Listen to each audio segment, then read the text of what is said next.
The Dhammapada by Bhante K. Sri Dhammananda. Yamaka Vagga, the twin verses. Evil begets evil. Mano pubbangama dhamma, mano se tha manomaya, manasa che paduttena, bhasati va karoti va. Tato nan dukkham van veti, chakkam va vahato padang. Mind is the forerunner of all evil states. Mind is chief. Mind-made are they. If one speaks or acts with wicked mind, because of that, suffering follows one, even as the wheel follows the hoof of the draft ox. An arahant who had lost his eyesight. Chakkupala. One day, Venerable Chakkupala, who was blind, came to pay homage to the Buddha at the Jetavana monastery. While he was pacing up and down in meditation, he accidentally stepped on some insects. In the morning, some bhikkhus visiting him found dead insects. They thought ill of him and reported the matter to the Buddha. When questioned by the Buddha whether they had seen Chakkupala killing the insects, they answered in the negative. The Buddha then admonished them, "Just as you had not seen him killing, so also he had not seen those living insects. Besides, being an arahant, he had no intention of killing, and was not guilty of committing an unwholesome act." On being asked why Chakkupala was blind, the Buddha revealed the following story to explain the nature of karmic effects. Chakkupala had been a physician in one of his past existences. Once, he had deliberately made a woman patient blind. That woman had promised to become his servant together with her children if her eyes were completely cured. Fearing that she and her children would have to become servants, she lied to the physician. She told him that her eyes were getting worse, when in fact they were perfectly cured. The physician knew she was deceiving him, so in revenge he gave her another ointment which made her totally blind. As a result of this evil deed, the physician lost his eyesight many times in his later existences. The Buddha then commented that an evil deed committed will follow the evildoer just like a wheel follows the hoof of the ox that bears the yoke. Second verse. Good begets good. Mano pubbangama dhamma, mano se tha manomaya, manasa che pasannena, bhasati va karoti va, tato nang sukhaman veti, chaya va anapayini. Mind is the forerunner of all good states. Mind is chief. Mind-made are they. If one speaks or acts with pure mind, because of that, happiness follows one, even as one's shadow that never leaves. Why cry for the moon? Mattha Kundali. Mattha Kundali was a young Brahmin, whose father was very stingy and never gave anything to charity. Even the gold ornaments for his only son were made by himself to save payment for workmanship. When his son was suffering from jaundice, no physician was consulted until it was too late. When he realized that his only son was dying, he had the youth carried outside to the veranda so that people coming to his house would not see his possessions. On that morning, the Buddha, arising early from his deep meditation of compassion, saw in his net of knowledge Mattha Kundali lying in the veranda. So, when entering Savatthi for alms food with his disciples, the Buddha stood near the door of Mattha Kundali's house. The Buddha sent forth a ray of light to attract the attention of the youth, who was facing the interior of the house. The youth saw the Buddha. He was very weak, and he could only profess his faith, but he thereby gained some happiness. But that was enough. When he passed away with his heart in devotion to the Buddha, he was reborn in the Tavatinsa celestial world. From his celestial abode he saw his father mourning over him at the cemetery, and appeared to the old man in the likeness of his old self. He told his father about his rebirth in the Tavatinsa world, and advised him to approach the Buddha, offer alms, and listen to the Buddha's sermon. The old man did as he was told, and after the sermon, the question was brought up as to whether one could be reborn in a celestial world simply by mentally professing profound faith in the Buddha, without practicing charity or observing the moral precepts. So, the Buddha willed that Mattha Kundali should appear in person. Mattha Kundali appeared in his celestial glory and told them about his rebirth in the Tavatinsa world. Only then did the listeners become convinced that the young man had attained much glory by simply devoting his mind to the Buddha. At the end of the discourse, the old man realized the Dhamma and donated most of his wealth to the cause of the Dhamma. Verses 3 and 4. Retaliation does not lead to peace. Akkochimang avadhimang ajinimang ahasime yetang upanaihanti verang te sangna sammati akkochimang avadhimang ajinimang ahasime yetang na upanaihanti verang te su pasammati. He abused me, he beat me, he defeated me, he robbed me. In those who harbor such thoughts, hatred is not appeased. He abused me, he beat me, he defeated me, he robbed me. In those who do not harbor such thoughts, hatred is appeased. The old man who retaliated. Tissa. Tissa, a cousin of the Buddha, had become a bhikkhu only in his old age. He liked to pose as a senior bhikkhu and was very pleased when visiting bhikkhus asked his permission to do some service for him. On the other hand, he failed to pay due respect to the senior bhikkhus. Besides, he often quarreled with the younger bhikkhus. Should anyone rebuke him on account of his behavior, he would go complaining to the Buddha, weeping, very much dissatisfied and very upset.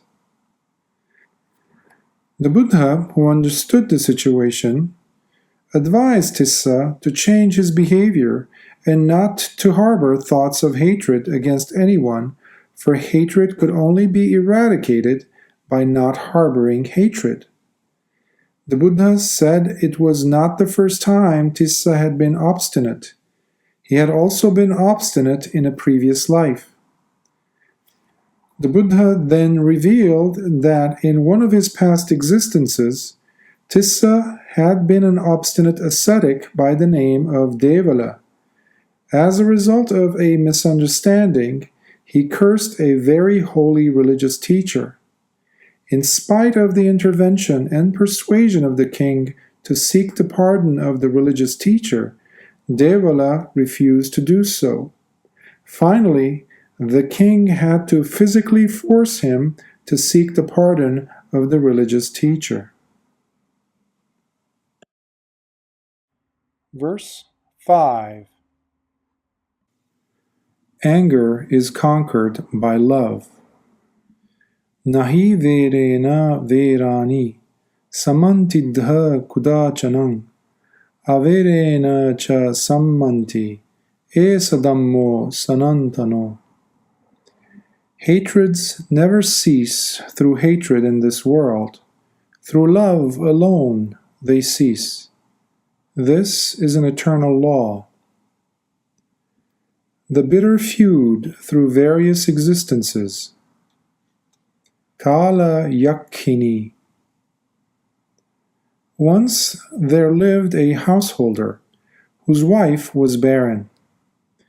Being unable to bear a child and afraid that she would be mistreated by her husband and her mother-in-law, she herself selected and arranged for her husband to marry another woman. But on 2 occasions, as soon as she knew the second wife was pregnant, the barren wife gave her food mixed with drugs, causing her to have miscarriages. On her 3rd pregnancy, the fruitful wife kept it to herself without informing the barren wife. But when the latter came to know about it, she again caused an abortion. Eventually, the second wife died in childbirth. Before her death, the unfortunate woman was filled with hatred and vowed vengeance on the barren wife and her future offspring. Thus the feud started. Among their later existences, the two were reborn as a hen and a cat, a doe and a leopardess, and finally as the daughter of a nobleman in Savatthi and an ogress. One day, the demon, Kala Yakhini, was in hot pursuit of the nobleman's daughter and her baby. When the lady heard that the Buddha was giving a religious discourse at the Jetavana monastery, she fled to him and placed her son at his feet for protection. The demon was thus prevented from entering the monastery. She was later called in, and both the lady and the ogress were admonished by the Buddha. The Buddha told them about their past feud as rival wives, and how they had been harboring hatred towards each other and killing each other's offspring through their various lives. They were made to see that hatred could only cause more hatred, and that it could only cease through friendship, understanding, and goodwill. Both realized their mistakes, and on the admonition of the Buddha, made their peace with each other. The Buddha then requested the woman to hand over her son to the ogress.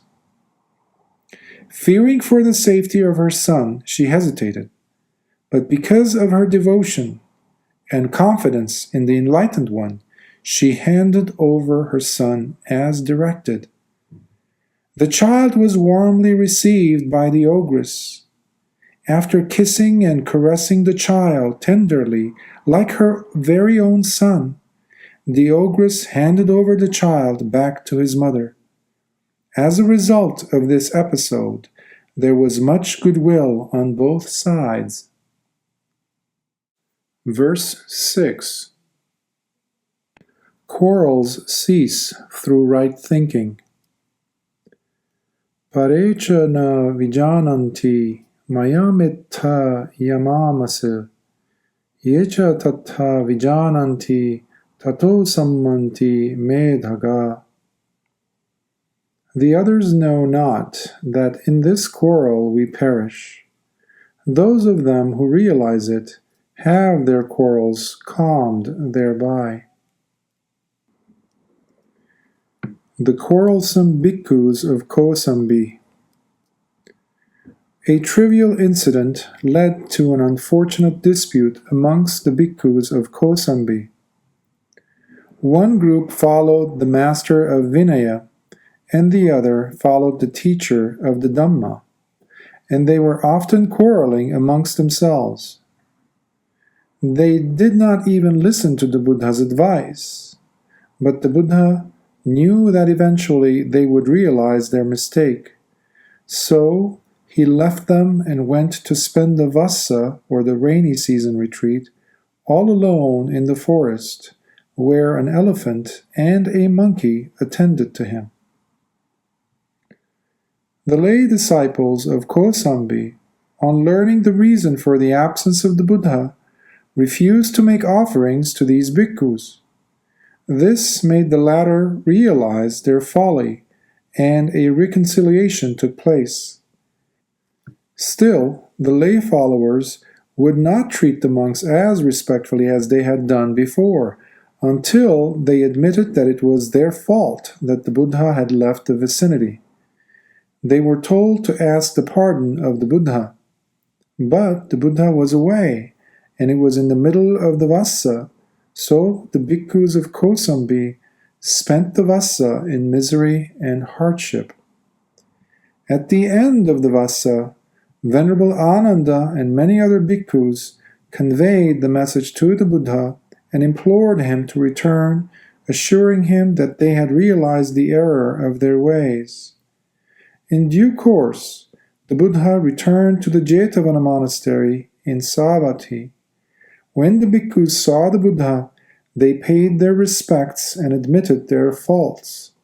The Buddha then admonished them that life is impermanent, and therefore they must stop their quarrels and not act as if they would never die.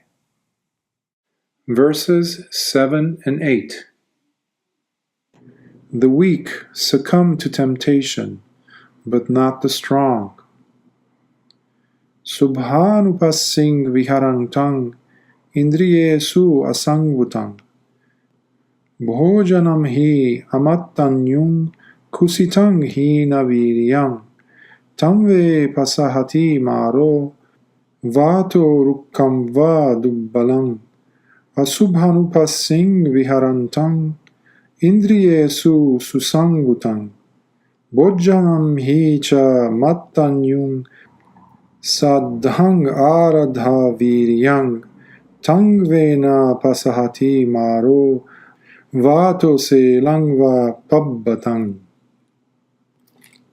Whoever lives contemplating pleasant things, with senses unrestrained, in food immoderate, indolent, inactive, him verily Mara overthrows, as the wind overthrows a weak tree.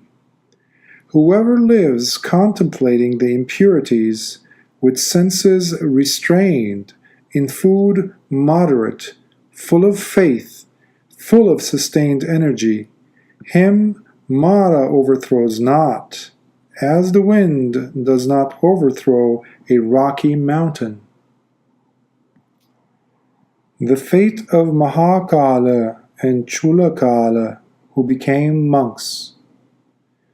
Mahakala and Chulakala were two merchant brothers. While traveling about selling their merchandise, they had the opportunity to listen to a discourse given by the Buddha. After hearing the discourse, Mahakala became a bhikkhu by conviction, while Chulakala also became a bhikkhu, but without any faith. Mahakala was serious in his meditation and diligently meditated on decay and impermanence of the body at the cemetery. He finally gained insight and attained arahanthood. Chulakala was not interested in spiritual development and was constantly thinking of sensual pleasures. Later, the Buddha and his disciples, including the two brothers, happened to be staying in the forest of Singsapa. While staying there, the former wives of Chulakala invited the Buddha and his disciples to their house. Chulakala himself went ahead to prepare seating arrangements for the Buddha and his disciples. The former wives of Chulakala managed to persuade him to return to a householder's life. The next day, the wives of the elder brother invited the Buddha and his disciples to their house, hoping to do with Mahakala what the wives of Chulakala had done. After the meal, they requested the Buddha to let Mahakala remain to express appreciation, anumodana. So, the Buddha and the other bhikkhus left, leaving behind Mahakala. Arriving at the village gate, the bhikkhus expressed their apprehension that Mahakala would be persuaded by his former wives to leave the order, as had happened to Chulakala. To this, the Buddha replied that the two brothers were different. Chulakala indulged in sensual pleasures and was weak-minded. Mahakala, on the other hand, being free of sensual pleasures, was diligent, steadfast, and strong in his faith in the Buddha, the Dhamma, and the Sangha. The Buddha said, "The weak succumb to temptation, but not the strong." Verses 9 and 10. The pure are worthy of the yellow robe, but not the impure. Anikasavo kasavang yovatang paridahissati apeto dhamma sachena naso kasavang arahati yocha vantakasavassa sile su susamahito upeto dhamma sachena save kasavang arahati. He who is stained with defilements, without self-control and truthfulness, is not worthy of wearing the yellow robes. He who is purged of all stain, is well established in morals, and endowed with self-control and truthfulness, is indeed worthy of the yellow robes. Who is worthy to receive the yellow robe? Devadatta.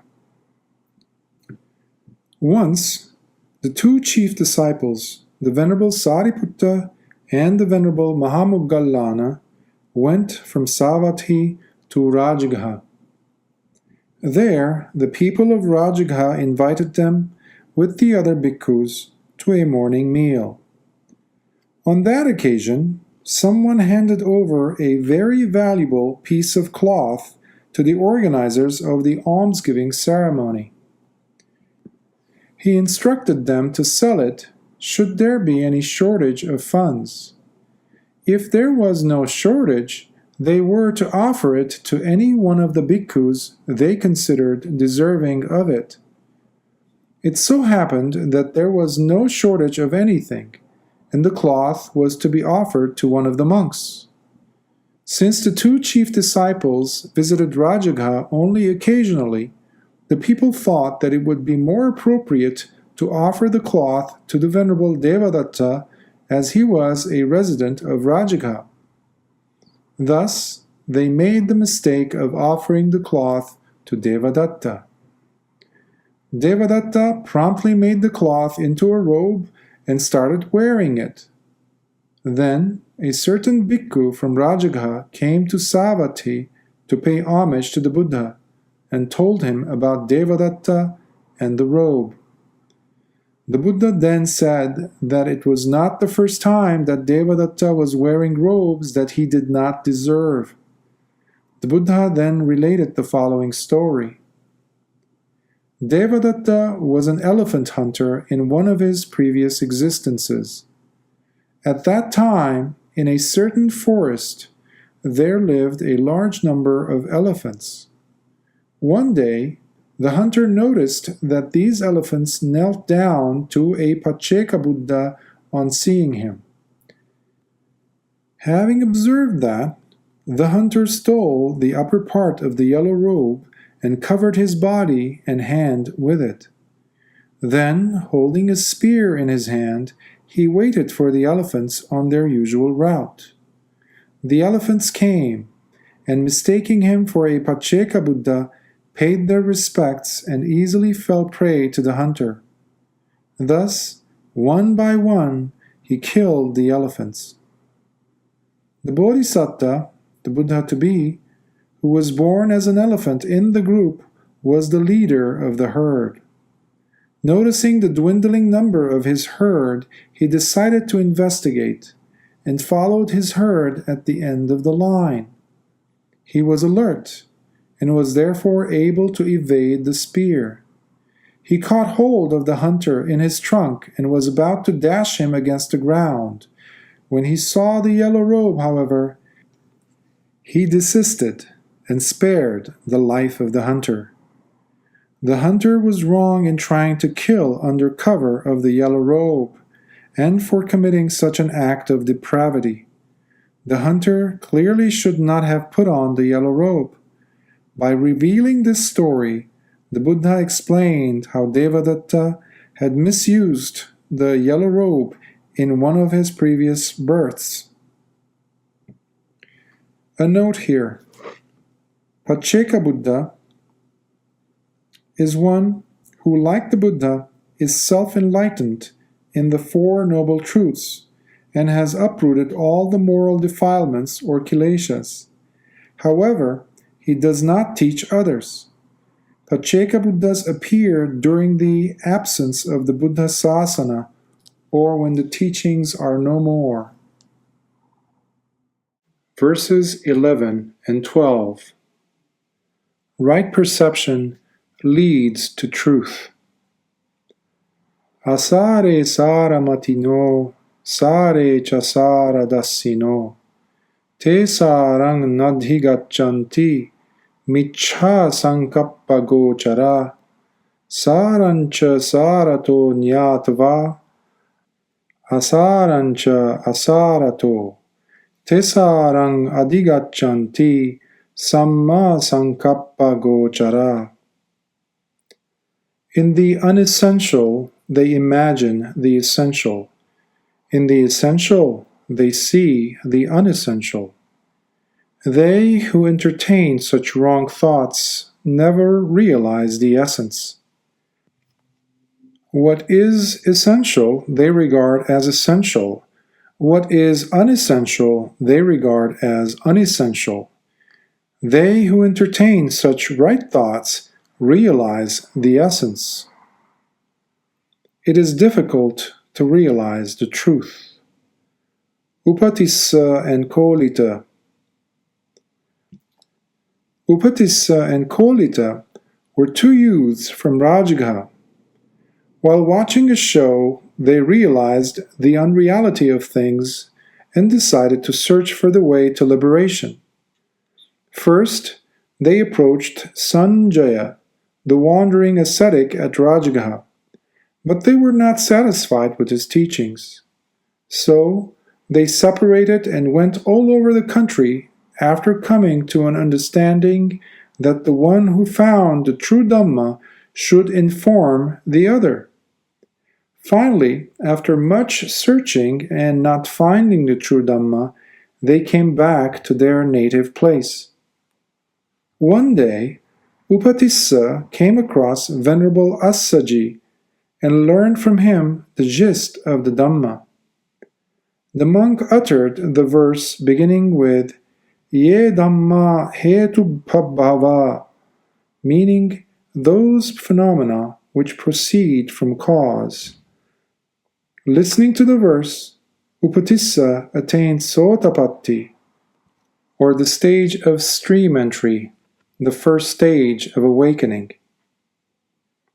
Then, as promised, he went to his friend Kolita and explained that he, Upatissa, had attained the state of deathlessness and repeated the verse to his friend. Kolita also attained Sotapatti at the end of the verse. They both remembered their former teacher, and so went to Sanjaya and said to him, We have found one who can point out the path to deathlessness. The Buddha has appeared in the world. The Dhamma has been revealed. The Sangha has been formed. Come, let us go to the teacher. Sanjaya refused to go along with them. So Upatissa and Kolita, with many of their followers, went to the Buddha at Veluvana. There they were admitted into the order as bhikkhus. Kolita, as son of Moggali, became known as Mahamoggallana, and Upatissa was given the name Sariputta. On the seventh day after the ordination, Venerable Mahamoggallana attained arahanthood. Sariputta achieved the same a fortnight after his ordination. The Buddha made them his two chief disciples. The two chief disciples then related to the Buddha the meeting they had with their former teacher. Sanjaya had told them that he had been a teacher to so many pupils, and that for him to become the disciple of the Buddha would be like a jar turning into a drinking cup. Besides, only a few people were wise and the majority were ignorant. He suggested that the wise should go to the Buddha and the ignorant could follow him. The Buddha then pointed out that Sanjaya's false pride was preventing him from seeing the truth as truth. He was mistaking untruth for truth, and thus he would never realize the truth. Verses 13 and 14. Lust pierces the hearts of the undeveloped, but not those of the developed. Yatha garang duchannang vuddhi samati vijjati evang abhavitang chittang rago samati vijjati yatha garang suchannang vuddhina samati vijjati evang subhavitang chittang rago na samati vijjati. Even as rain penetrates an ill-thatched house, so does lust penetrate an undeveloped mind. Even as rain does not penetrate a well-thatched house, so does lust not penetrate a well-developed mind. Meditating for the sake of a girl. Nanda. Once, the Buddha was residing at the Veluvana monastery in Rajagha. His father, King Suddhodana, repeatedly sent messengers to the Buddha requesting him to visit the city of Kapilavatthu. Accordingly, the Buddha made the journey in the company of a large number of arahants. On arrival at Kapilavatthu, he related the Vesantara Jataka to the assembly of his relatives. On the second day, he entered the city, where he recited the verse beginning with Uttite Nappamajjeya, which means one should arise and should not be unmindful. His father attained the stage of Sotapatti, the first stage of awakening, upon listening to this verse. On arrival at the palace, the Buddha recited another verse beginning with Dhammang chare sucharitang, which means one should practice the Dhamma. The king at this stage attained the level of Sakadagami, or once-returner, the second level of awakening. After the almsgiving, he narrated the Chanda Kinnara Jataka with reference to the virtues of Rahula's mother, who had been the Buddha's wife before his renunciation. On the third day, the marriage of Prince Nanda, the stepbrother of the Buddha, was being celebrated. The Buddha went to Nanda's house for alms and handed his alms bowl to Prince Nanda. Then the Buddha departed without taking back the bowl. So the prince had to follow the Buddha because it would have been disrespectful to return the bowl. The bride, Princess Janapada Kalyani, seeing the prince following the Buddha, rushed forth and cried out to the prince to come back soon. At the monastery, the prince was admitted into the order as a bhikkhu. Later, the Buddha moved into the monastery at Jeta Park in Savatthi. While residing there, Nanda was discontented and half-hearted and found little pleasure in the life of a bhikkhu. He wanted to return to the life of a householder because he kept remembering the words of Princess Janapada Kalyani imploring him to return soon. Knowing this, the Buddha, by supernormal power, showed Nanda the beautiful female devas, or divine beings, of the Tavatimsa world, who were far prettier than Princess Janapada Kalyani. Nanda was told that he could have one of them if he strove hard in the practice of the Dhamma. Other bhikkhus ridiculed Nanda by saying that he was like a hireling who practiced the Dhamma for the sake of a beautiful girl. Nanda felt very much tormented and ashamed. So, in seclusion, he strove diligently in the practice of the Dhamma and eventually attained arahanthood. As an arahant, his mind was totally released from all attachments, and naturally his mind was purified of lustful thoughts of any kind. This had been foreseen by the Buddha right from the beginning. Other bhikkhus, having known that Nanda was not happy in the life of a bhikkhu, again asked him how he was faring. When he answered that he had no more attachments to the life of a householder, they doubted Nanda, and they informed the Buddha about the matter. The Buddha then explained to them that previously the nature of Nanda was like that of an ill-roofed house, but now it had developed and was like a well-thatched dwelling. From the day Nanda saw the beautiful female devas of the Tavatimsa world, he strove to gain release from samsara, or the cycle of birth and death.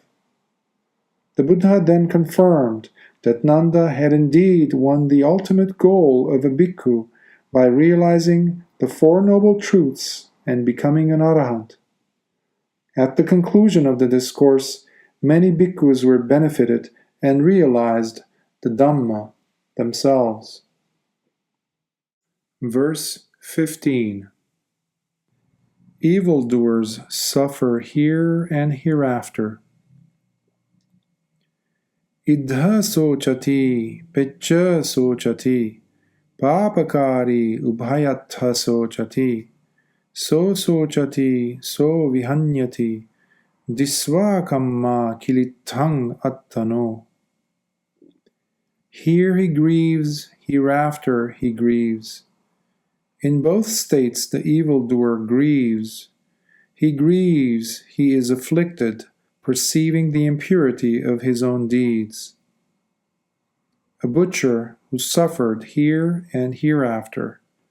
Chunda.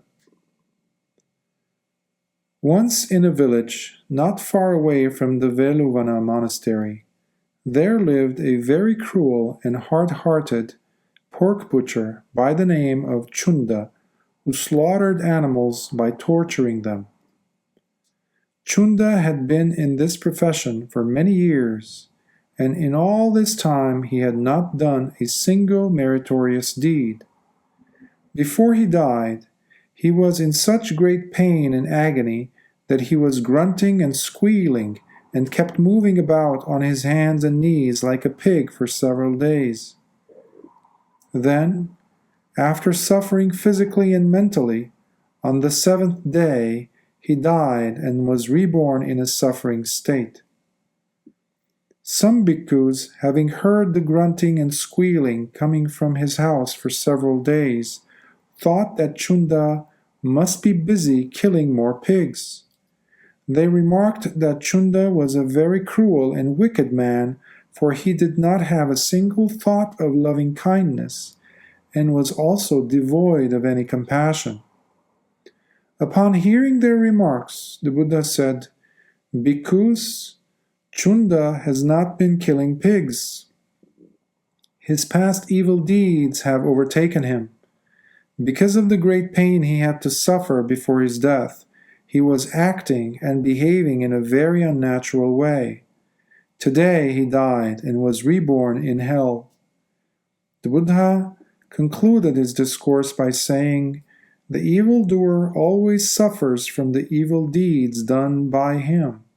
He suffers in this world as well as in the next.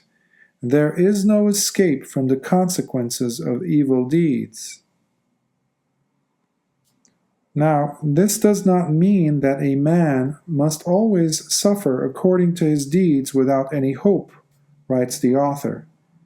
If that is the case, there is no benefit in leading a religious life, nor is there any opportunity to work for one's emancipation. Verse 16. Happy are the well-doers, here and hereafter. Idha modati pecha modati, katapunyo ubhayatha modati, so modati so pamodati, disva kamma visuddhamattano. Here he rejoices, hereafter he rejoices. In both states the well-doer rejoices. He rejoices, exceedingly rejoices, perceiving the purity of his own deeds. Happiness here and happiness hereafter. Dhammika. Once there lived in Savatthi a lay disciple by the name of Dhammika, who was virtuous and very fond of doing charity. He generously offered food and other requisites to holy men regularly and also on special occasions. He was in fact the leader of many virtuous lay disciples of the Buddha who lived in Savatthi. Dhammika had many children, and all of them, like their father, were also virtuous and devoted to charity. When Dhammika was very ill and was on his deathbed, he requested the Sangha to recite the sacred suttas by his bedside. While the bhikkhus were reciting the Mahasatipatthana Sutta, he saw a vision of 6 decorated chariots from 6 celestial worlds arriving to invite him to their respective worlds. Dhammika told them to wait for a while for fear of interrupting the recitation of the sutta. The bhikkhus, thinking that they were being asked to stop, discontinued their chanting and left the place.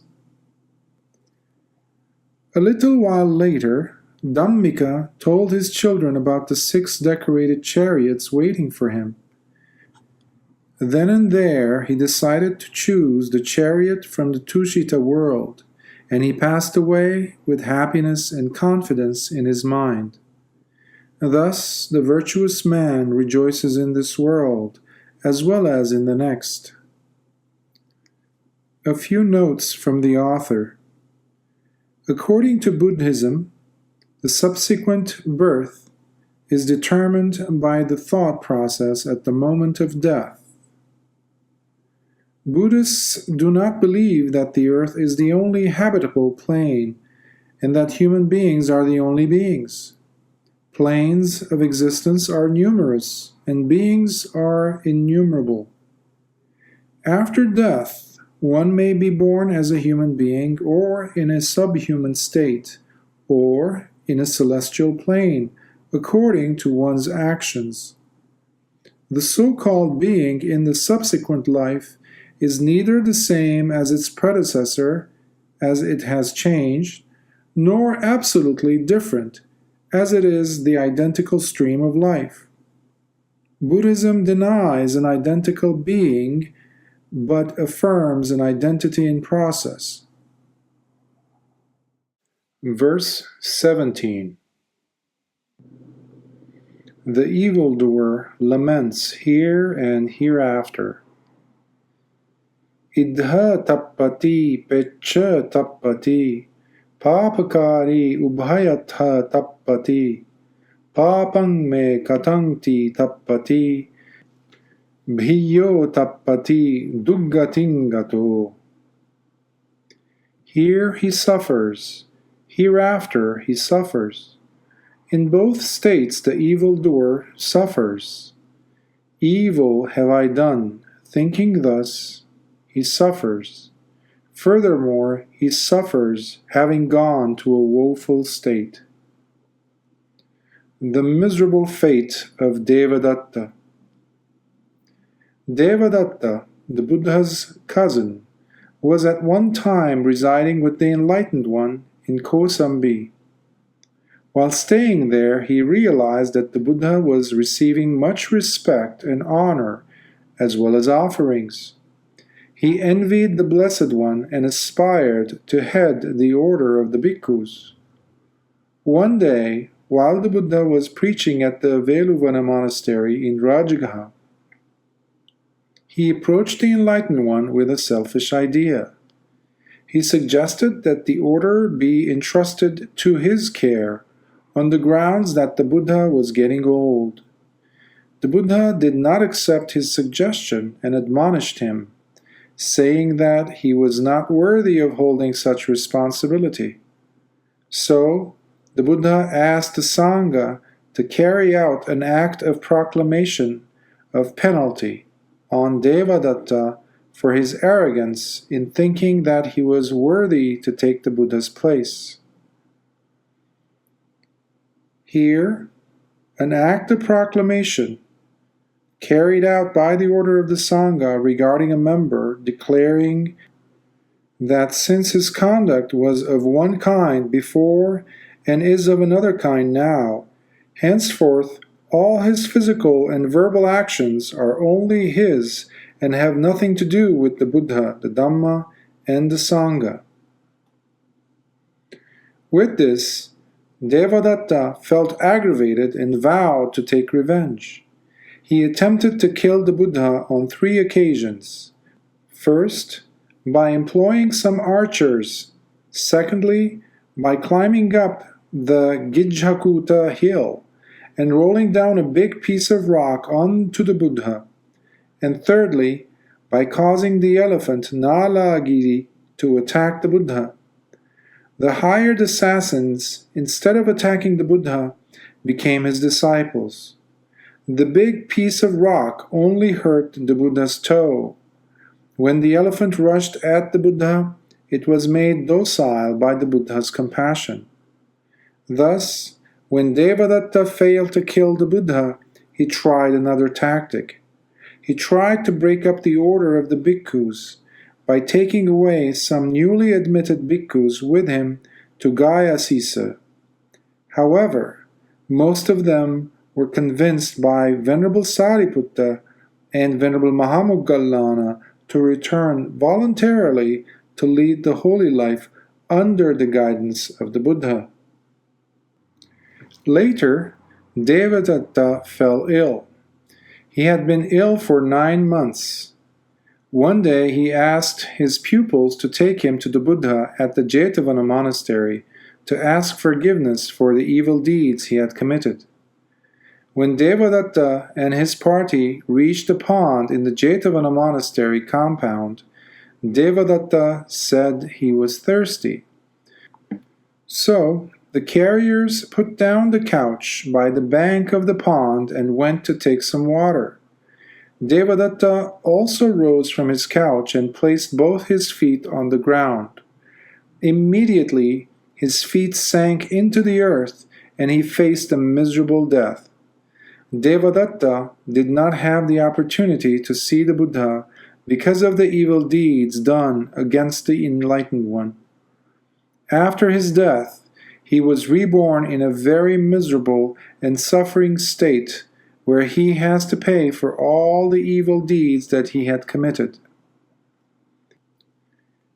Later, when asked by his disciples about the fate of Devadatta, the Buddha mentioned how after paying for his evil deeds over an incredibly long period of time, Devadatta will one day become a Pacceka Buddha, or a silent Buddha, due to his earlier attainment of certain spiritual developments. In samsara, or cycle of birth and death, neither hell nor heavenly worlds are permanent or everlasting. Nibbana is the only permanent state. Verse 18. Happy are the righteous.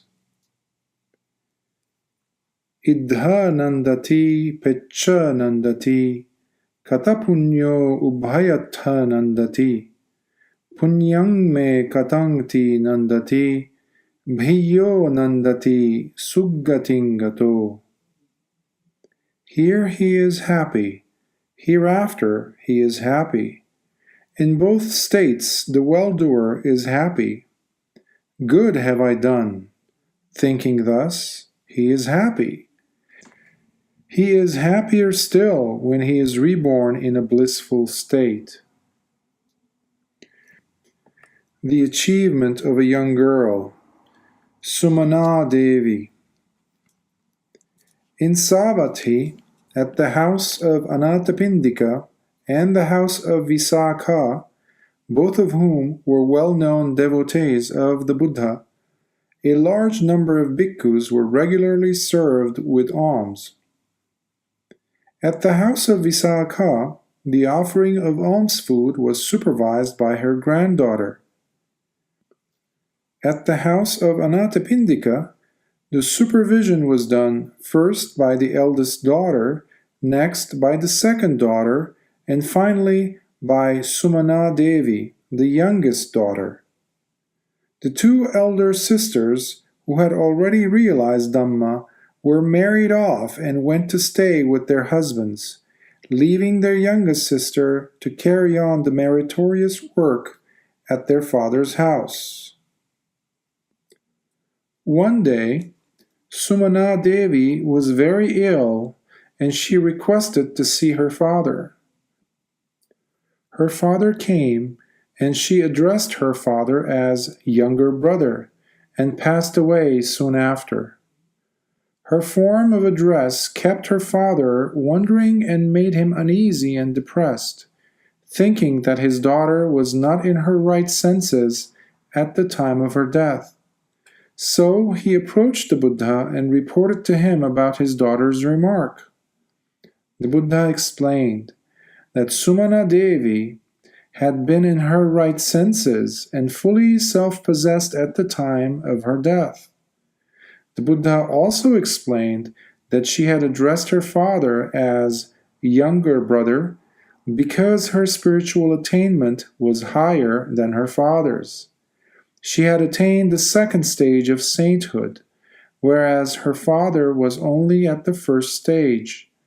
The Buddha also told him that Sumana Devi had been reborn in the Tushita Deva world. Verses 19 and 20. Learning without practice is of no worth.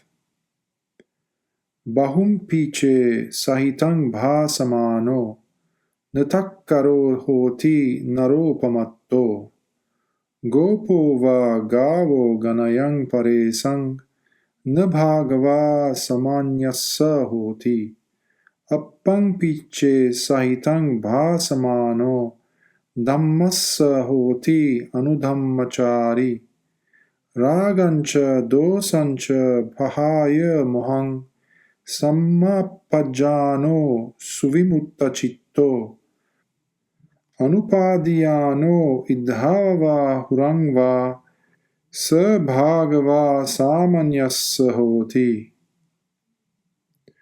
Though much he recites the sacred texts, but acts not accordingly, That heedless man is like a cowherd who counts others' kine. He has no share in the fruits of the holy life. Though little he recites the sacred texts, but acts in accordance with the teaching, forsaking lust, hatred, and ignorance, truly knowing, with mind well freed, clinging to naught here and hereafter, he shares the fruits of the holy life. Knowledge is not realization. Once there were two bhikkhus of noble family who were good friends. One of them had learned the Tipitaka, the collection of the teachings, and was very proficient in reciting and preaching the sacred doctrine. He taught many other bhikkhus and became the instructor of 18 groups of bhikkhus. The other bhikkhu, after striving diligently and ardently, attained arahanthood together with extraordinary knowledge in the course of insight meditation. On one occasion, when the second bhikkhu came to pay homage to the Buddha at the Jetavana monastery, the two bhikkhus met. Not realizing that his friend had already become an arahant, the master of the Tipitaka looked down on him, thinking that the old bhikkhu knew very little of the sacred Dhamma. So he decided to ask him some questions on the Dhamma. The Buddha knew about his unkind intention, and he also knew that as a result of seeking to ridicule a noble disciple, the learned bhikkhu would have to suffer. So, out of compassion, the Buddha visited the two bhikkhus to prevent the learned bhikkhu from ridiculing his friend. The Buddha himself did the questioning. He put questions on jhanas and maggas, that are areas of higher achievement through meditation, to the master of the Tipitaka, who could not answer them because he had not practiced what he had taught. The other bhikkhu, having practiced the Dhamma and having attained arahanthood, could answer all the questions. The Buddha praised the one who had practiced and realized the Dhamma, but not a single word of praise was spoken for the learned scholar. The resident disciples could not understand why the Buddha had words of praise for the old bhikkhu and not for their learned teacher. The Buddha explained the matter to them, saying that the learned bhikkhu who knows a great deal but does not live in accordance with the Dhamma is like a cowherd who looks after the cows for wages, while the one who practices Dhamma is like the owner who enjoys the 5 kinds of produce of the cows. Thus, the scholar enjoys only the services rendered to him by his pupils, but not the benefit of sainthood. The other bhikkhu, though he knows little and recites only a little of the Dhamma, having clearly comprehended the essence of it and having practiced it diligently, has eradicated craving, ill will, and ignorance. His mind being totally freed from mental defilements and from all attachments of this world, as well as to the next, he truly reaps the benefits of sainthood or perfection. A note from the author: Tipitaka stands for the teachings of the Buddha that are collectively termed the 3 baskets, or Tipitaka. It consists of 3 sections. First, Vinaya Pitaka, or the discipline mainly dealing with rules and regulations for the discipline of the holy order. Second happens to be the Sutta Pitaka, or the discourses mainly on conventional truth uttered by the Buddha on various occasions. And third, the Abhidhamma Pitaka, which was a later addition that discusses intricate areas of Buddhist psychology.